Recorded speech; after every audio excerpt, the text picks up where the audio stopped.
Yo, Soy! At sa mga Soy Army ko dyan, ang daming mga Soy ko na nagtatanong, Soy, paano ba manligaw? Soy, paano ba dumiskarte sa babae? I-share ko lang sa inyo kung paano yung paraan ko.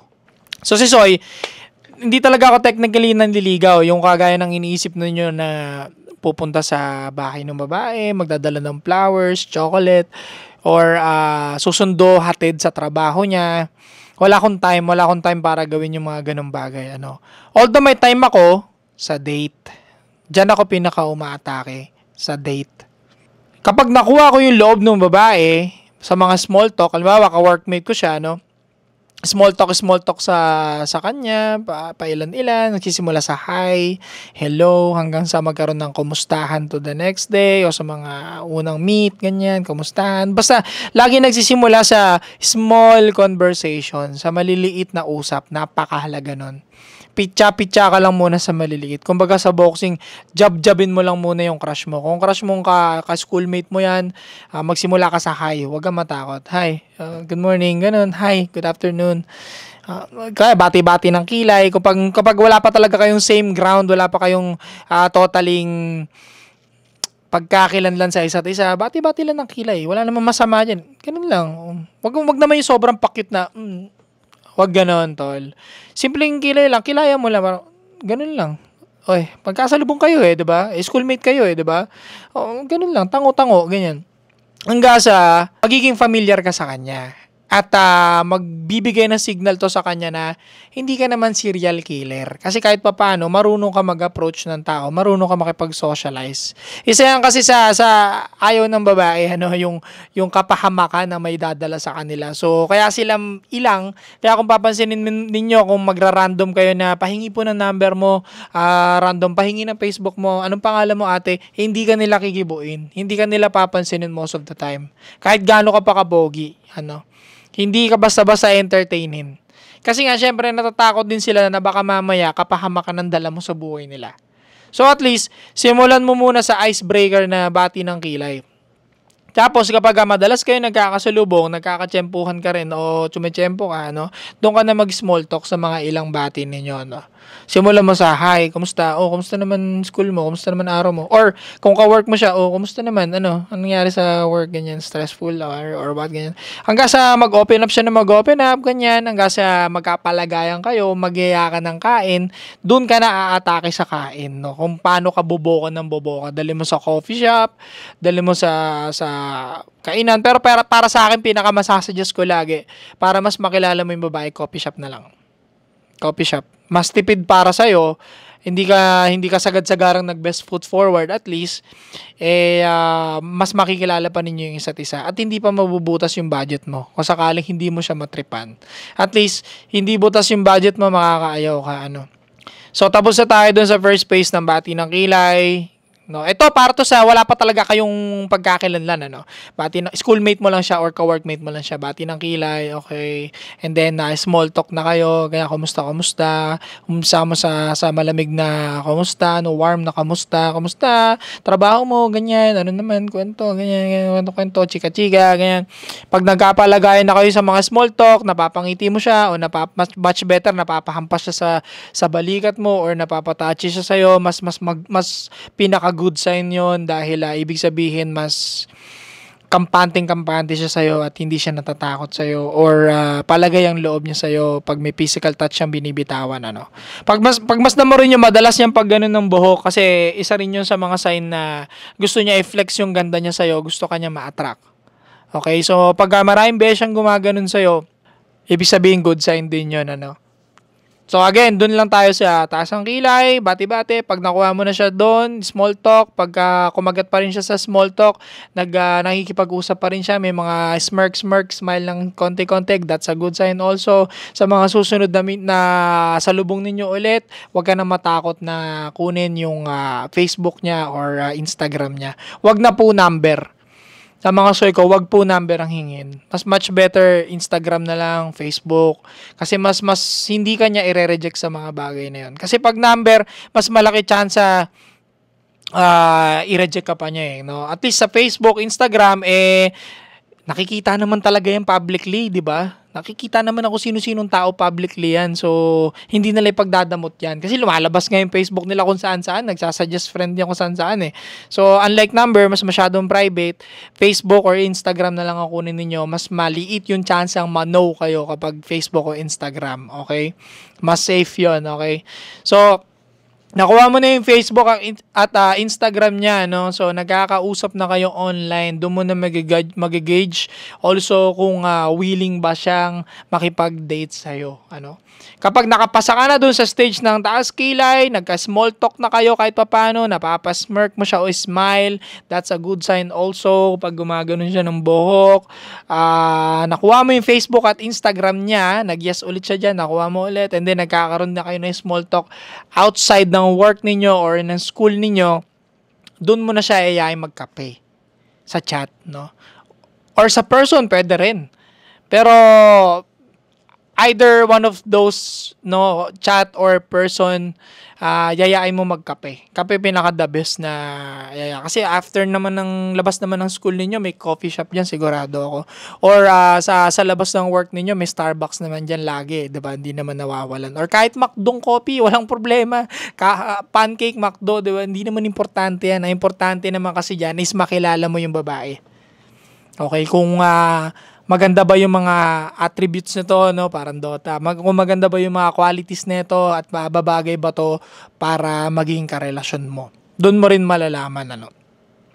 So, kapag nasa coffee shop na kayo, no, pinaka the best dyan, siya yung magsasalita ng marami. Hindi ikaw.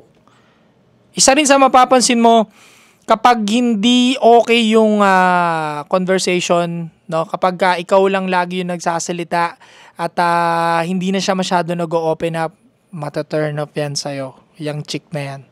Pinaka the best siya talaga yung dadaldal. Daldal lang siya ng daldal, tanong ka lang ng tanong, sakyan mo na sakyan, be positive always, wag kang kumontra ng kumontra. Kasi hindi ka makakaisa.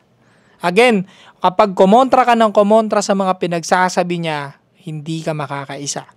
So, kung gusto mong makascore ka or makarelasyon siya o makatuluyan siya habang buhay, make sure na huwag kang kukontra ng kukontra. Saka na yan. Saka na yan. Sa unang pagkakilanlan, ayaw ng mga babae ng lalaking panay kontra sa kanila. Ayaw ng mga babae yung lalaking wala man lang kayong pinagkakasundo ang bagay. Mas the best pa rin at smooth kapag nagkakasundo kayo, halimbawa may mga movie kayong pares nyo na panood, yan lang pag-usapan ninyo, no?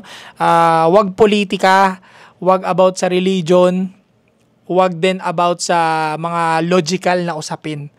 Ang pag-uusapan ninyo lagi habang magka-date kayo is always sa mga emosyon na bagay, gaya ng movie, latest na sino bang trending ngayon sa internet, yun ang pag-usapan ninyo, anong masasabi mo, lagi mo siyang tanongin ganun, sa hiwalayan ni ganito, anong masasabi mo, nagloko si ganito, doon mag-open up yan, kasi mahilig ang mga babae sa mga chismis, sa internet at sa mga artista. Wala silang hilig sa mga gera, Trump, wala silang mahilig sa mga ganyan kay Donald Trump, sa crypto, bla bla bla, mga logical, wag ka magbabato ng logical. And makinig ka lang na makinig sa kanya. At hintayin mo rin na tanungin ka niya. Isa ito sa pinaka good sign na medyo type ka rin ng babae. Kapag after mo siya tanungin, lagi ka niyang tinatanong pabalik, ikaw, ano naman sa palagay mo? Kasi gusto ko rin niyang kilalanin. Pero laging maikli lang ang bibitawan mo salita kapag ikaw na magsasalita. More on siya pa rin. Pero magbibigay ka pa rin ng konting answer palagi. Para tuloy-tuloy pa rin ang conversation. Huwag mo ipaparamdam na laging one-way conversation lang to. Na laging siya lang. Huwag mo papahalata. Lagi kang sasagot ng konti, pero siya pa rin yung pinakamaraming sasabihin. At ipakita mo nag-i-enjoy ka sa conversation. Damihan mo yung pagtango. At huwag mo nga alisin yung focus ng mata mo sa kanya sa tuwing nagsasalita siya. Lagi mong gagamitin yung triangle, no, na kung tawagin sa mga PUA, lagi nilang ginagamit to yung triangle, no, which is yung titingin ka sa left eye niya, papunta sa right, tapos pababa sa lips, babalik ka sa left, tingin ka sa right, bababa ka sa lips. Kasi kapag tumitingin ka sa lips niya from time to time, malakas yung sexual atake nun sa kanya. Hindi mamamalayan o unaware subconsciously ang babae na subconsciously may isip kanya na papasok ka sa utak ng babae na yun na what if makasex ko to. May ganong part no na ang hirap i-explain. Basta may ganong sexual tension sa kanya. May imagine yun. Kada tingin mo sa lips ng babae na yun. May sexual tension yun. Pero, wag kang titingin sa lips niya ng sobrang lapit na ganyan. Kasi tandaan ninyo, nasa first date pa lang kayo. Lagi ka may distance, kahit papaano ganyang kalayo, lagi ka may distansya sa babae, and kapag titingin ka sa mata niya, make sure na casual lang. Hindi mo papahalatang lagi kang tingin na ganyan na parang magmumukha ka manyakis no, matuturn up siya sa'yo. Baka mamaya matakot pa siya sa'yo by the end of the day. Lalo kang ma-zero sa kanya. So, kapag titingin ka sa lips ng Eva, make sure na casual lang. Chill na chill ka lang. Tingin ka sa left eye, sa right eye, tapos sa lips. Pakita mo lang na interesado ka, nag-enjoy ka sa conversation. Wag sobrang seryoso. Paisa-isa bumato ka din ng mga kwela. Kahit corny, okay lang. Basta make sure na nagtatry kang bumato ng mga nakakatawang bagay. Paganahin mo yung humor mo. Napapractice naman yan eh. Basta make sure na lagi ka lang nagtatry. Okay. Bandang huli, may improve pa rin yung humor mo. So, try mo lang ng try. The best pa rin pag may humor tayong bala. Kung wala ka noon, manood ng mga stand-up comedian. Magkakaroon ka na idea sa mga humor. Kasi sa mga stand-up comedian, magaling sila sa mga on the spot, sa mga biglaan, no? Pwede mo rin makuha yung mga yon. So, aralin mo lang. Okay. So, yun lang muna ang ituturo ko sa inyo, no? Step by step. Again, recap muna tayo. Pinaka-umpisa is yung wala. Ito, para to sa mga babae at lalaki na walang common ground, wala pang pagkakilanlan. Basta magka-work lang kayo or magka-schoolmate kayo. Simulan ninyo sa bati ng kilay, and then small talk. Pilitin ninyong magkaroon ng mga small talk sa mga susunod na araw o susunod na tagpuan. And then, kunin ninyo yung Facebook o Instagram. Wag yung number kasi mas private yung masyado. Mas ibibigay niya pa yung Instagram at Facebook niya compare dun sa number, okay?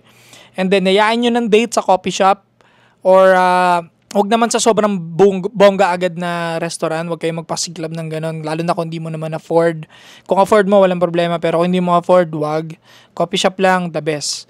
Abot kaya, ang cool ng ambience no ng mga coffee shop ngayon, ang lulupit na ng mga ginawa nila ngayon. So, mas the best talaga coffee shop. And wag din sa gimikan, wag nyo dalhin doon, okay? Coffee shop lang muna, chill lang, kilalanin mo yung Eabab. Intindi mo yung sinasabi niya, be positive, gawin ninyong masaya at chill ang first date ninyo, okay?